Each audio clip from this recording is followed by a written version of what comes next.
नमस्कार, जय भीम. मी advocate doctor Siddharth Kamble, बहुजन सौरभचा मुख्य संपादक. बहुजन सौरभच्या यूट्यूब चॅनलमध्ये सर्वांचं स्वागत आहे. आज सुरुवात आपण भीमगीतानी करायचं आहे. आमचे मित्र सहकारी अनिल भगत यांच्या सुरात आपण ऐकूया भीमगीत आणि नंतर रेग्युलर कार्यक्रमामध्ये आपण येऊ.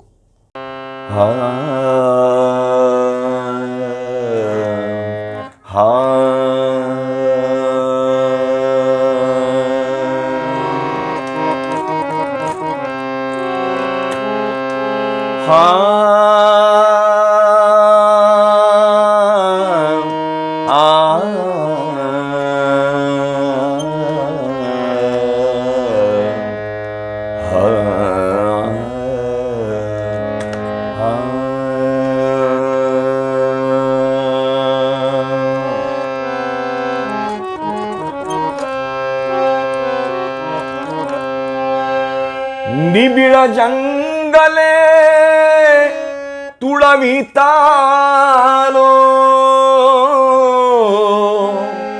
फोडून आटा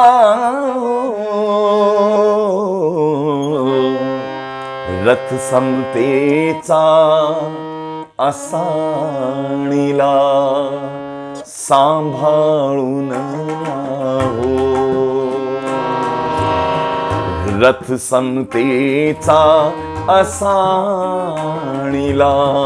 सांभाळून न्यावो. निबिड जंगले तुडवितालो फोडून आटा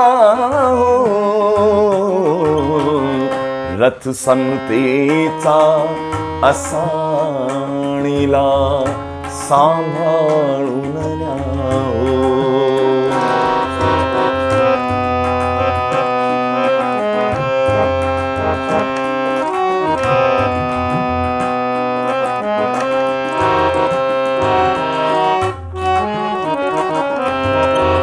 चिखलदऱ्यांचे मार्ग तुडविले निवडुंगाचे घाव झेलिले. चिखलदऱ्यांचे मार्ग तुडविले निवडुंगाचे घाव झेलिले. पिऊनी उन्हाच्या ज्वाला पिऊनी उन्हाच्या ज्वाला इथवर आलो तुम्हा घेऊनी.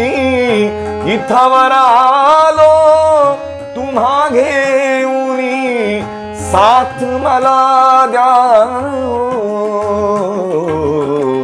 रथ समतेचा असाणीला सांभाळून न्यावो.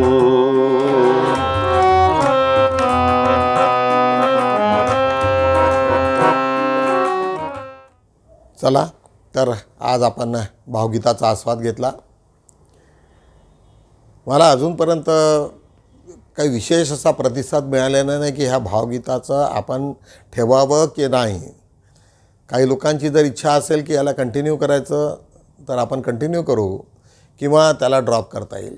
कारण असा काही पॅरामीटर्स नाही किंवा असा काही रूल नाही. कारण कुठलाही कार्यक्रम असला जे आंबेडकरी समाजाला आवडेल, जे बाबासाहेब बुद्धाचे विचार ज्याच्यातनं जातील तोच एक आमचा इश्यू आहे, बाकी दुसरं काही नाही आहे. आज बघूया देश विदेशात काय काय घडलं आहे. आज देशात अत्यंत घमासाम असं हे सुरू झालेलं आहे. 2 स्टेटमध्ये इलेक्शन सुरू झालेलं आहे. निवडणुकात छत्तीसगड आणि मिझोरम या दोन्ही स्टेटमध्ये इलेक्शनचं चांगल्या पद्धतीचं 70-72% व्होटिंग होते आहे. याच्यामुळे इंडिकेशन असं दिसतं आहे की लोक जागृत आहेत, लोकांना असं वाटतं आहे. आणि जिथे जिथे पर्सेंटेज जेव्हा जेव्हा जास्त झालं की निश्चितच त्याला BJPला त्याचा त्रास होतो. कारण बहुसंख्येमध्ये OBC दलित असल्यामुळे निश्चितच त्याचा इम्पॅक्ट हा काँग्रेसकडे येईल. आणि आता सध्या तरी सर्व स्टेटमध्ये काँग्रेस वर्सेस BJP सुरू आहे. मध्ये आता छत्तीसगडमध्ये पंतप्रधान नरेंद्र मोदींचे 2-3 सभा झाल्या आणि त्यांनी पुन्हा OBCचा गेम हे खेळले, कार्ड काढले. त्यांनी सांगितलं की मी OBC आहे आणि पंतप्रधान एक OBCचा माणूस असताना तुम्ही मला सातत्यानं मला छळतायत, मला हे करतात, मला टार्गेट करतात. आता खरं काय आणि खोटं काय? जर जेवढे बेनिफिशरीज आहेत बँकेचे एवढ्याले कर्ज डुबवणारे, ह्याचा जर एखादा OBC असता तर निश्चितच आम्हाला वाटलं असतं की तुम्ही खरोखर OBCसाठी काहीतरी करताय किंवा एखाद्या बँकेचा त्याला फायदा झाला. पण असं मात्र कुठे झाल्याचं दिसत नाही. त्याच्यामुळे आणि मग राहुल गांधींनी त्याच्यावरती चांगलं हे केलेलं आहे की मग तुम्हाला जर एवढं हे आहे, मग जातनिहाय गणनात तुमचा काय आहे, तुम्ही विरोध का करता, याचं तरी कमीत कमी झालं पाहिजे. तर त्यावेळेस काय आहे की बरेचदा कधीकधी लोक जरी कोणत्या जातीत असले परंतु ते कोणाला सरेंडर झालं, कोणाच्या पायावरती डोकं त्यांनी ठेवलेलं आहे, हे त्याच्यावरून त्याची सर्व बाजू आम्हाला कळते. मला असं वाटते की आम्ही सर्व लोकांनी त्याच्यावरती एक जागरूकता दाखवायला पाहिजे. तसंच आज इलेक्शनच्या याच्यामध्ये पुन्हा ED CBIचं सुरू झालं. महादेव ॲप, त्याच्यावरती पुन्हा अजून नवीन रंग की महादेव आमच्या देवाचा हे आहे वगैरे वगैरे सर्व ते झालं. शेवटी कालच्या व्हिडिओमध्ये मी सांगितलेलं आहे की बघेलनी मुख्यमंत्र्यांनी त्याच्यावरती सांगितलं की मी सर्वात पहिला माणूस होतो त्याला ते बॅन करणं, आणि ते सर्वच्या सर्व जे प्रमोट करणारे जे होते ते BJPचेच लोक होते, अशा पद्धतीची ती बातमी आहे. आज त्याच्याच बाजूला एक आम्ही महाराष्ट्रातली एक बातमी आहे, ती आमचे शिंदे मुख्यमंत्री आणि त्याच मंत्रिमंडळात छगन भुजबळ जे OBCचे आहेत आणि एकीकडे मराठा, आणि त्यांनी ज्या पद्धतीचं जे वक्तव्य केलं ते कॉन्ट्रावर्शियल झालं. आणि छगन भुजबळांना मोठ्या प्रमाणामध्ये एक अपिअरन्स आहे, म्हणजे त्यांना एक चाहता वर्ग आहे आणि OBC हा समाज महाराष्ट्रामध्ये मोठ्या प्रमाणात आहे. आज एवढा मोठा समाज आणि त्याचं वक्तव्य, तर निश्चितच त्याचा इफेक्ट होईल. म्हणजे आता असं झालं की BJPमध्येच 2 प्रवाह मोठ्या प्रमाणामध्ये निर्माण झालेले आहेत. एकांना अजिबात ते जातनिहाय नको आहे आणि OBCंना मात्र त्या जातीच्या आधारावर आहे. अशा पद्धतीचं हे सर्व प्रकरण सुरू आहे.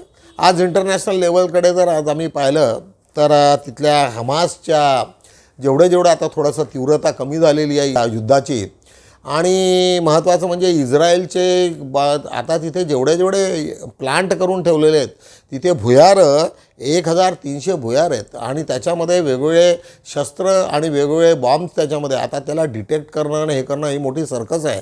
आणि तो 500 किलोमीटरचा लंबा एवढा मोठा ह्याच्यात काय होईल, तर त्याच्यामुळे ते एक मोठी डोकदुखी आहे. म्हणजे जरी ते युद्ध थांबलं परंतु त्याच्यामध्ये मात्र हे नाही. आणि हमासनी अजूनही त्याचे 300 जे बंदी करून ठेवलेले लोक आहेत त्यांना अजूनपर्यंत सोडलेलं नाही. ते म्हणाले की इस्रायलनी जोपर्यंत हे सर्व आपली सेना बाहेर घेत नाही तोपर्यंत मी सोडणार नाही. अशा पद्धतीचं वाटाघाटी सुरू आहेत. परंतु जी तीव्रता आधी होती ती कमी झाल्याचं दिसून राहिलेलं आहे. कारण इंटरनॅशनल लेवलला लंडन असो की अमेरिका असो किंवा प्रत्येक ठिकाणी पॅलेस्टाईनवरती ज्या लहान लहानशा मुलांवरती जे हल्ले झाले त्याच्यात सर्व लोकांनी निषेध व्यक्त केला आणि सर्वांना दुःख झालं. पूर्ण जगात त्याचे निषेध झालेले आहेत. तर अशा पद्धतीचं आहे. महाराष्ट्रात इंडियात फक्त कमी झालेलं आहे, फक्त केरळच्या भागामध्ये झाल्याचं आपण पाहतो आहे. अशा पद्धतीने आज आम्ही नॅशनल इंटरनॅशनल लेवलच्या सर्व बातम्या ह्याच्यामध्ये हे केलेले आहेत. आज बघूया, आज आम्ही रोजप्रमाणे आज एक बुद्धाच्या सिरियलमधनं एक हे केलेलं आहे की बुद्ध काळामध्ये राजा बिंबिसार हा बुद्धांना त्याच्या लग्नापासनं म्हणजे सिद्धार्थाच्या लग्नापासनं राजा बिंबिसार अत्यंत त्याच्यावरती प्रसन्न होते आणि बिंबिसारचं तेव्हापासूनच त्यांच्याकडचं जे अट्रॅक्शन होतं. आणि मधल्या पिरियडमध्ये ज्यावेळेस सिद्धार्थ आपले ज्ञानप्राप्तीसाठी इकडे तिकडे भटकत होते आणि त्यावेळेस मग राजा बिंबिसारसोबत त्यांचं संवाद झाला एक मध्ये त्या म्हशीला कत्तल करायसाठी जे घेऊन जाणारं. आणि त्यावेळेस राजा शुद्धोधन म्हणतो की मी आता माझ्या राज्यात मी अशा पद्धतीची हत्या होऊ देणार नाही. तेव्हापासनं राजा बिंबिसारचं आणि बुद्धाचं प्रेम म्हणजे थोडंसं त्यांच्यावरती जास्त हे होतं. आणि अजातशत्रू हा त्यांचा मुलगा आणि बिंबिसारचा मुलगा अजातशत्रू हा मात्र सिद्धार्थाचा अत्यंत राग करतो. आणि याच्यामध्ये की तो इवन बिंबिसारला मारण्यासाठी त्याला एक आपला हेर तयार करतो, परंतु तो तलवार मारताना त्याची तलवार कुठेतरी ती सुटते आणि असं करत मग तो बुद्धाच्या शरण जातो आणि बुद्धाला सर्व घडलेल्या गोष्टी सांगतो. सांगायचं म्हणजे या क्लिपमध्ये तुम्हाला बिंबिसार आणि अजातशत्रू याच्यामधली तीव्रता, भांडण्याची तीव्रता किती वाढली आणि एकमेकाचे कसे शत्रू झालेले आहेत अशा पद्धतीची तुम्हाला ती दिसेल आणि नंतरच्या पुढच्या ह्याच्यामध्ये आपण नंतर बघू. परंतु आजची जी क्लिप आहे ती अत्यंत पाहनीय आहे, कारण सर्वांना बुद्ध धम्माबद्दलच्या अनेक गोष्टींबद्दलचं जो कलह आहे किंवा ज्या बऱ्याच गोष्टी माहिती नाही ह्याही माहिती करणं हे आपलं काम आहे. त्याच्यामुळे या क्लिपचं तसं त्या अर्थानं महत्त्वाचं आहे. बघूया आपण बुद्धा या सिरियलमधलं एपिसोड. महाराज का शीश नहीं लाए और कह रहे हो कि लड़ते हुए हमारा सैनिक मारा गया। और दूसरा बुद्ध का भिक्षुक बनने के लिए उनके सामने आत्मसमर्पण कर रहा है।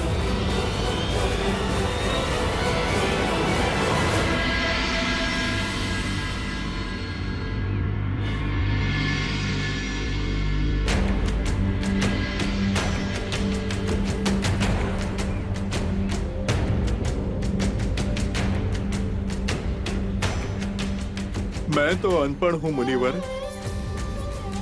आज आपके सामने जीवित हूँ तो ये आप ही का दिया हुआ जीवन दान है। क्या आप पहले कभी बुद्ध से मिले हैं?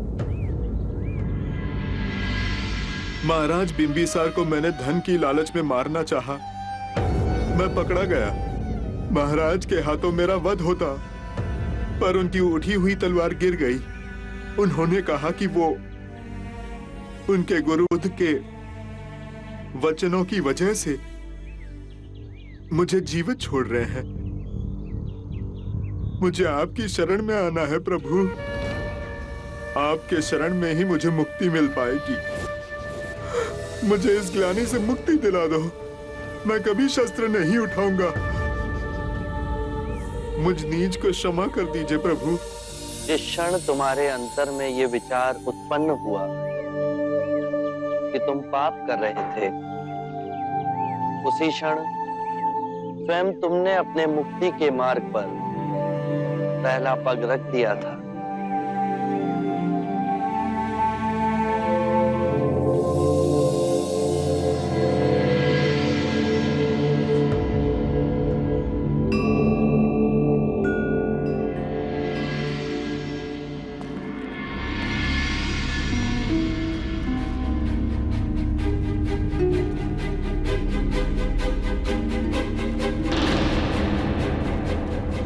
आपने मुझे बुलाया।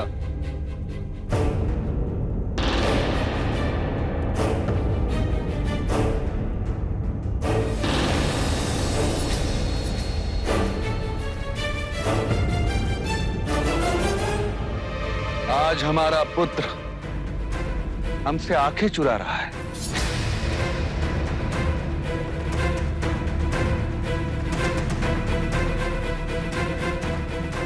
इस घिनौने षड्यंत्र के पीछे तुम हो, ये कहने में भी मुझे लज्जा आ रही है। मेरे पश्चात मगध का सिंहासन तुम्हारा ही तो है, फिर इतने अधीर क्यों? मैं स्वयं तुम्हें मगध का राजा घोषित करता। आपका क्या भरोसा, कल मेरे विरुद्ध किसी और को खड़ा कर दिया तो? मैं तुम्हारे विरुद्ध किसे खड़ा करता? अपने उस पुत्र को जो आपको उस गणिका आम्रपाली से अजातशत्रु। मेरे मुंह से उसका नाम सुन तिलमिलाहट होने लगी, परंतु मेरी तिलमिलाहट का क्या? वो आम्रपाली कम थी जो अब ये बुद्ध भी आपके जीवन में आ गया। आपने उसको पदांत देने के लिए अपने निष्ठावान ब्राह्मणों को अपेक्षित किया। अन्याय आपके स्वभाव में ही है। पुत्र, समय रहते संभल जाओ, अन्यथा इसे गहरी खाई में गिरोगे कि निकलना असंभव हो जाएगा। जो तुम्हारी भलाई सोचते हैं उनमें तुम केवल बुराई देखते हो, पर ये बुराई तुम्हारे अपने मन का खेल है। उपदेश देना शुरू, पड़ गया ना उस बुद्ध की संगति का आप पर प्रभाव। लेकिन मैं आपके उस बुद्ध की तरह नहीं हूं कि मैं अपने राज्य की सुरक्षा किसी और के हाथ में सौंपकर सन्यासी बन जाऊं। मैं अजात शत्रु अपने क्षत्रिय धर्म का पालन करूंगा। मैं मगध की सुरक्षा का भार उठाऊंगा।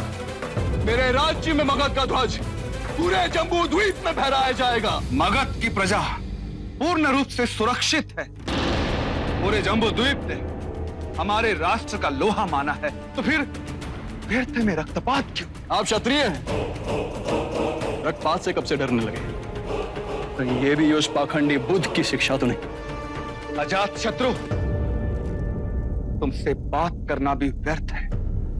यदि चाहता तो मेरे ऊपर हुए आक्रमण के लिए तुम्हें दंडित कर सकता था, किंतु मैं पिता हूं तुम्हारा। तुम मुझे मारने का विचार कर सकते हो, किंतु मैं नहीं।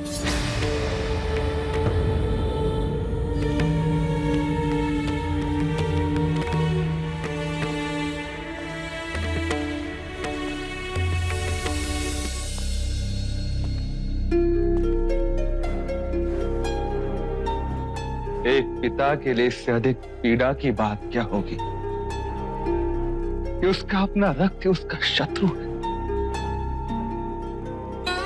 मेरी आयु अब वानप्रस्थ की ओर जाने की हो चुकी है।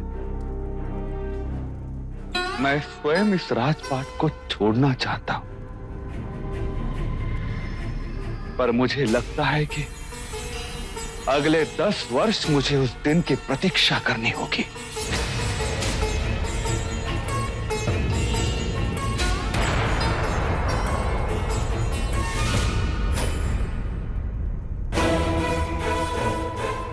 यदि इस पूरे विश्व में मुझे किसी से घृणा है, वो आप हैं। तो तुम भी सुन लो, जब तक तुम सिंहासन पे बैठने योग्य नहीं हो जाते, मैं स्वयं तुम्हें मगध के सिंहासन पे बैठने नहीं दूंगा।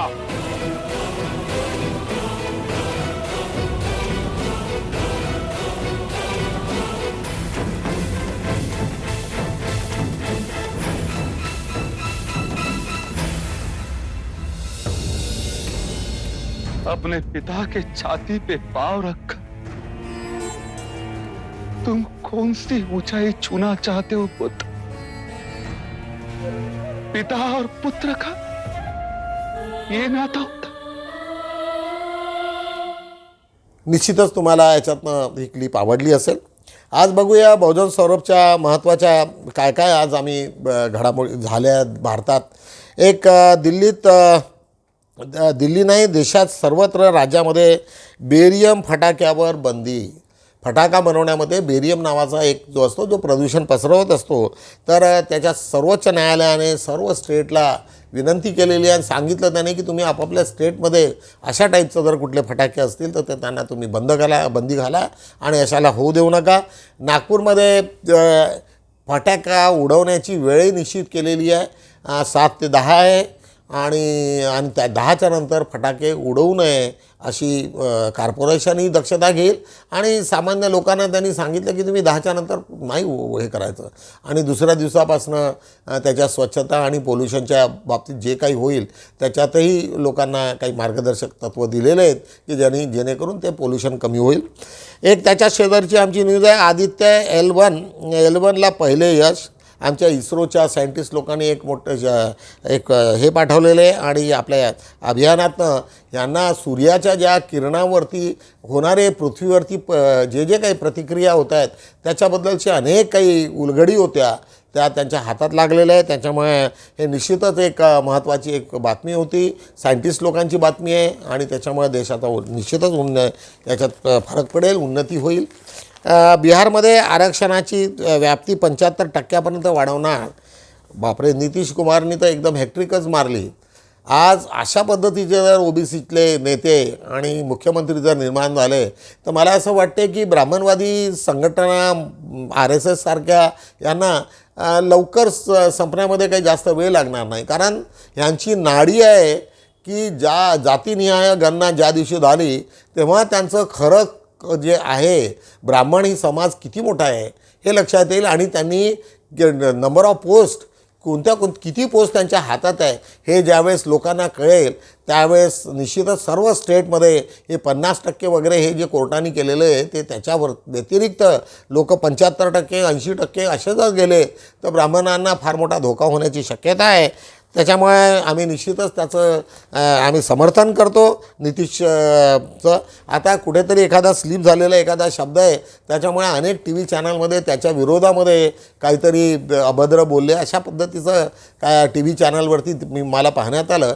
परंतु काय झालं ते मलाही कळलेलं नाही आहे. त्याच्यातलं त्यांनी मध्ये तो इरेज केलेला आहे, त्याला काढलेलं आहे. त्याच्याच खाली आपण बघूया महादेव बेटिंग ॲपवरून वाद, काँग्रेस भाजपाकडून एकमेकावर कोंडी करण्याचा प्रयत्न. दोन्ही याच्यामध्ये आता इलेक्शन तिकडे सुरू झालेलं आहे आणि एका दुसऱ्यावरती त्यांनी डाव सुरू केलेले आहेत. बेसलेस आहे, त्याच्यामध्ये काही अर्थ नाही. BJPला यावेळेस त्याच्यात महत्त्वाचे काही असं हे नाही आहे, इश्यूज नाही त्याच्यात काही हे म्हणजे की बा आम्ही हे केलं किंवा आम्ही हे केलेलं किंवा केंद्रामध्ये आमची ही प्रगती आहे असं सांगण्यासारखं काही नसल्यामुळे त्यांना ह्या सर्व गोष्टीची साथ घ्यावी लागते. हे दुर्भाग्याची गोष्ट आहे, असं होऊ नये. त्याच्याच खाली आज आम्ही घेतलेली आहे लवकरच भारत जोडो यात्रा 2 अत्यंत म्हणजे एक महत्त्वाची बातमी म्हणून म्हणता येईल की राहुल गांधींनी पुन्हा भारत जोडो यात्रा 2ची सुरुवात केलेली आहे. आणि निश्चितच भारत जोडो यात्रा 2 हे जर 24च्या आधीच्या इलेक्शनमध्ये जर झालं तर मला असं वाटते की BJPला धास्ती बसेल आणि निश्चितच त्याचा परिणाम ॲडवर्स परिणाम हा BJPवरती होण्याचं चिन्ह दिसते. त्याचाच आज आमच्या शेजारी घेतलेल्या भारतातील वन्यजीव संशोधकांनी शोधली रंगीत पाल. OBC समाजात संभ्रम निर्माण करू नये एकनाथ शिंदे. अशा आज बघूया आपण 4 वरती काय काय दिलेलं आहे. मी आजची अघोषित आणीबाणी अधिक मारक. आमचे प्राध्यापक वानखेडे साहेब आणि ज्येष्ठ पत्रकार रणजित मेश्राम यांनी ह्या सभेचं अध्यक्षस्थान घेतलं आणि त्यांनी बोलताना सांगितलं आहे की आजची अघोषित आणीबाणी अधिक मारक आहे. म्हणजे आधीची इंदिरा गांधीच्या काळातली आधी जी होती ते कसं होतं की त्यावेळेस त्यांनी आणीबाणी म्हणजे हे डिक्लेअर आणीबाणी होती, पण ही कसली मोदींची आणीबाणी आहे त्याच्यामुळं त्या गोष्टीला ती जास्त हे महत्त्वाची ही आणीबाणी ही जास्त म्हणजे भीतीदायक झालेली आहे. PIL झाले publicity internet litigations. Advocate Firoz Mirza आमचे मित्र आहेत, त्यांनी हायकोर्टामध्ये त्यांनी केले की आणि त्यांचं असं म्हणणं आहे की आजकाल एक फॅशनच्या नावाखाली पब्लिसिटी जास्तीत जास्त कशी मिळेल याच्यावरती लोक लक्ष ठेवून PIL वाटेल तेवढ्या PIL टाकत असतात. त्याच्यात शेजारी बघूया काटोल तालुक्यात खुर्दमध्ये ग्रामपंचायतीवर नवयुवक पॅनलचा दणदणीत विजय. त्याच्या शेजारची बातमी घेतलेली आहे जन्मापासून सुरुवातीचे 1000 दिवस मनुष्याच्या विकासासाठी महत्त्वाचे. डॉक्टर गोपाल पंडगे त्यांनी असं सांगितलेलं आहे की 1000 दिवसात 75% मेंदूची वाढ होते. माहिती नाही की हे कुठून त्यांनी हे आणलं. आणि युनिसेफ या संस्थेचे ते ॲडवायझर आहेत. तर आणि त्यांचं हे असं स्टेटमेंट थोडं आश्चर्यजनक आहे, कारण मी आजपर्यंत आम्हाला असं काही वाचण्यात नाही आलं की 1000 दिवस झाले आणि मग 75% होईल आणि 25% तसा होईल. अनेक लोकांची वाढ झालेली नसतात आणि अशा हजारो उदाहरणं आपल्या समोर आहेत की या स्टेटमेंटला काही म्हणजे मला तरी असं वाटते की आमची या सायन्समधले लोक असल्यामुळे याच्यात किती खरं आहे आणि काय आहे. याच्याच खाली आपण बघूया विणकरांची दिवाळी अंधारात. एक महत्त्वाची बातमी आहे. महावितरणाचा ग्राहक होतो आहे हायटेक. आजकाल सर्व्हिसकडे प्रत्येक ठिकाणी हायटेक झालेले. प्राध्यापक संगीता टेकाडे यांचा रंगभूमी दिनी सत्कार. 4 दिवसात कुणबी जातीच्या नोंदी तपासा. जिल्हाधिकारी नागपूर. इटनकर साहेब आहेत, विपिन इटनकर, त्यांनी सांगितलं की तुम्ही ताबडतोब आता याच्यामध्ये कुठल्या असेल, कारण याच्यामध्ये काय झालेलं आहे की एक कमिटी बनवण्यात आली. निवृत्त संदीप शिंदे हे निवृत्त हे होते न्यायपालिकेत, आपल्या याच्यात होते, न्यायाधीश होते, आणि त्यांच्या याच्यामध्ये त्यांनी ती बनवलेली आहे आणि त्याच्या हिशोबाने ताबडतोब तुम्ही त्याच्यात कारवाई करा, अशा पद्धतीची ती बातमी आहे. चला बघूया आज आपण अग्रलेख पान 2 वरती काय झालं आहे, कसला अग्रलेख आम्ही दिलेले त्याची थोडी चर्चा करू. आज आरक्षणावरतीच आहे. संविधानाचे गांभीर्य ओळखले पाहिजे लोकांनी आणि त्या हिशोबानेच आपलं काम ठेवलं पाहिजे. अनेक ठिकाणी लोकांना संविधानाच्यामुळे, म्हणजे बाबासाहेबांनी संविधान लिहिलं त्याच्यामुळे अनेक वर्षापर्यंत द्वेष निर्माण केलेला. आज ओबीसीच्या लोकांना आता ज्यावेळेस त्यांच्या कानावर आलेलं आहे आणि ते आता ते वाचतायत आणि वाचायला लागले, तेव्हापासून त्यांना कळायला लागले की 340 कलम तर बाबासाहेबांनी आपल्यासाठीच केलं होतं आणि ते आधी केलं. आणि म्हणजे आता बाबासाहेबांच्या बद्दलचं जे काही होतं या म्हणजे ज्या कोणी हायर कास्टने हे विष पेरलं असेल किंवा कोणी विष पेरलं असेल, तर त्यापासून आता थोडंफार त्याच्यातली जी परिस्थिती होती ती माइल्ड होण्याचं ते दिसतं आहे. याच्या उतार्यावरनं आम्ही अग्रलेख आज दिलेला आहे. अत्यंत बारीक गोष्टींचा आम्ही त्याच्यामध्ये उल्लेख केलेला आहे. त्याच्याच नंतर आजचा देवीदास राऊतांचा एक शहाण्यालाच धम्माचे महत्त्व कळते. जो माणूस शहाणा असेल, जो वाचेल आणि तो समजेल आणि त्याचं आचरण करेल, तोच माणूस आपला बुद्ध धम्माचा हे होऊ शकतो. 30 भिक्षूंची गोष्ट गाथा, एक सुंदर गोष्ट त्यांनी सांगितलेली आहे, बुद्धकालीन आहे, ती पण वाचनीय आहे. त्याच्याच खाली आज आम्ही लिहिली, बुद्धांची प्रगती फक्त आरक्षणामुळे झाली का, असा प्रश्नचिन्ह आहे. निश्चितच झाली, कारण पहिल्या पिढीला सपोर्ट पाहिजे होता आणि आरक्षणामुळे मला. आता जर तुम्ही म्हटलं की बौद्ध समाजातील आता सेकंड जनरेशनमध्ये काही ना काहीतरी ताकद आली, लोकांना काहीतरी समजायला लागलं, आणि मला असं वाटतं की आता सेकंड थर्ड जनरेशनमध्ये त्याची तेवढी जरूरही भासणार नाही. आणि बऱ्याच ठिकाणी आता असं पाहायला मिळते की अनेक ठिकाणी आम्ही मेरिट चॅनलमध्ये SC STचे लोक मोठ्या प्रमाणामध्ये येत आहेत. तर ही प्रगती पहिल्या फळीच्या लोकांनी जे काही अर्न केलं, जे काही नॉलेज गेन केलं आणि त्याच्यावरनं हे जनरेशन, एक नेक्स्ट जनरेशनच्या हाती जे दिलं, त्याच्यामुळं हे सर्व संभव होऊ शकलं. अशी ती एक हे काय सिद्धार्थ शिंगारेंचा हा लेख आहे. आता त्याच्यात एक सुंदरसा एक लेख आहे, शाहू महाराज आणि सयाजीराव गायकवाड यांना डॉक्टर बाबासाहेब आंबेडकरांना मदत का करावीशी वाटली. कारण त्यांना हिंदू धर्माचे अनेक चटके बसले होते. त्यांना ब्राह्मणांनी अत्यंत वाईट पद्धतीने त्यांच्यावरती हे झालं, त्यांच्याशी कॉन्फ्लिक्ट होत गेला आणि त्याच्यातनं त्यांना असं वाटलं की यांना कोण करेल आणि ब्राह्मणाच्या हातात गळ्यात घंटी कोण बांधेल. म्हणून मग शेवटी त्यांना असं वाटलं की डॉक्टर बाबासाहेब आंबेडकर, अनेक उदाहरणं आहेत त्याच्यामध्ये, आणि त्यांना असं वाटलं की कमीत कमी या दलित समाजावरती जे हाल आहेत आज जे होत आहेत त्याच्यासाठी सर्वात चांगला माणूस जर कोणी असेल तर डॉक्टर बाबासाहेब आंबेडकरांची शक्ती आपण वाढवली पाहिजे. आणि त्यांच्यामुळेच आज जे काही क्रांती झालेली आहे जगात, देशात, ही त्यांच्याचमुळे झालेली आहे. त्याच्यामुळे हा लेख अत्यंत वाचनीय आहे. आज बघूया पान 3 वरती आता आम्ही काय घेतलेलं आहे. मराठा आरक्षण समस्या व उपाय, पुरुषोत्तम खेळेकर ह्यांचा तो लेख आहे. आणि त्यांनी जनांडेंच्या बाबतीमध्ये चांगलं विधान केलं की एका गावात राहणाऱ्या जालन्यामध्ये छोट्याशा ठिकाणी एखादा माणूस तो किती मोठा होऊ शकतो आणि पूर्ण मराठा समाजाचं त्यांनी नेतृत्व करावं, अशा पद्धतीची ती घटना झालेली आहे. त्याच्यामुळे त्यांनी पुरुषोत्तम खेळीकरांनी त्याचं सर्वांचं अभिनंदन केलं. त्याच्याच खाली आज आम्ही मराठा आरक्षणाच्याबद्दलचं जे काही हे होतं, प्रदीप ढोबळेंचा एक लेख आहे, तो आम्ही त्याच्यामध्ये टाकलेला आहे. नंतर एक थोडी महेंद्र कुंभारेंचा एक लेख आहे बावनकुळेंच्या विरोधामध्ये, की BJPला हे OBC लोक कसे मदत करतात आणि ज्यावेळेस शिक्षण नसलं की माणूस कसा त्यांना हे जातो, सरेंडर होतो, याच्यावरती असणारा एक खूप सुंदर एक लेख तो आज तुम्हाला वाचायला मिळेल. इथे 2024मध्ये लोकसभा व महाराष्ट्र विधानसभा निवडणूक आहेत आणि त्याच्यावरती वेगवेगळ्या पद्धतीचं विश्लेषण करणारा लेख लक्ष्मण बोरकरांचा आहे. अत्यंत अभ्यासपूर्वक आहे.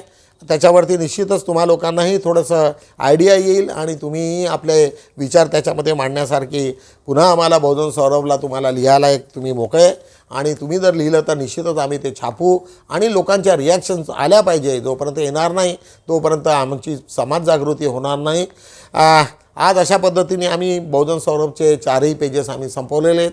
आता भेटूया पुन्हा उद्या. तोपर्यंत जय भीम.